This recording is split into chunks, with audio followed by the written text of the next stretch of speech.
எனக்கு இதுல என்ன அதிசயம்னா, அரசியல் கட்சி கூட்டங்கள்ல கூட்டத்தை கூட்டுவதற்கு படாத பாடுபடுகிறார்கள். ஆமா, 200 ரூபாயிலிருந்து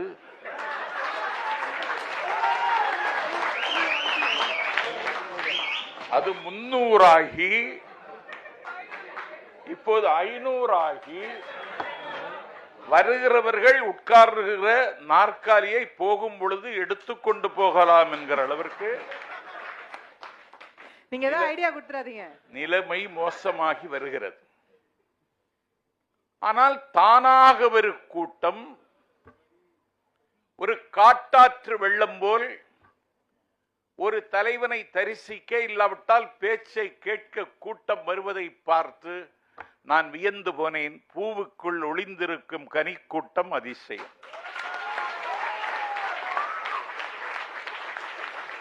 குருநாதர் இல்லாத குயில்பாட்டு அதிசயம். வண்ணத்து பூச்சியின் உடம்பில் வரைகோடுகள் அதிசயம். நோட்டு கொடுக்காமல் ஒரு கூட்டம் வருகிறது என்றால் அது விஜய்க்கு. ஆகவே விஜய் தமிழ்நாட்டின் அதிசயம். இப்போது கூட்டம் கூட்டம் அவ்வளவு பாடுபட வேண்டியிருக்கு. வந்துடுறாங்க, உட்கார்ந்துருக்காங்க. 6 மணிக்கு கூட்டம் தொடங்கி 8 மணிக்கு முடிச்சுட்டாங்க. கூட்டம் போகல. இந்த ஒலிபெருக்கி அமைப்பாளர் கூட்டம் தான் முடிஞ்சிச்சு, இன்னும் எதுக்கு உட்கார்ந்துருக்கீங்கன்னு கேட்கறான். அந்த கூட்டம் சொல்லுது, அடுத்த கூட்டத்துக்கு எங்களை தான் புக் பண்ணி இருக்காங்க.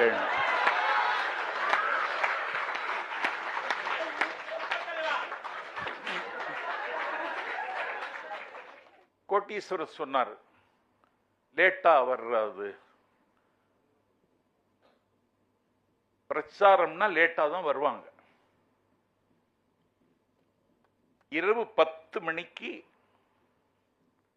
அருப்புக்கோட்டை தொகுதியில் 1989 என்னுடைய வாலிப வயதில் நான் கனவுகள் காணுகிற கால்சட்டை பருவத்தில் இரவு 10 மணிக்கு என்னுடைய கையில் ஒலிபெருக்கி தந்தார்கள். கலைஞர் அடுத்த நாள் காலை 7:30 மணிக்கு வந்தார். அது வரைக்கும் 9:30 மணி நேரம் நான் பேசினேன்.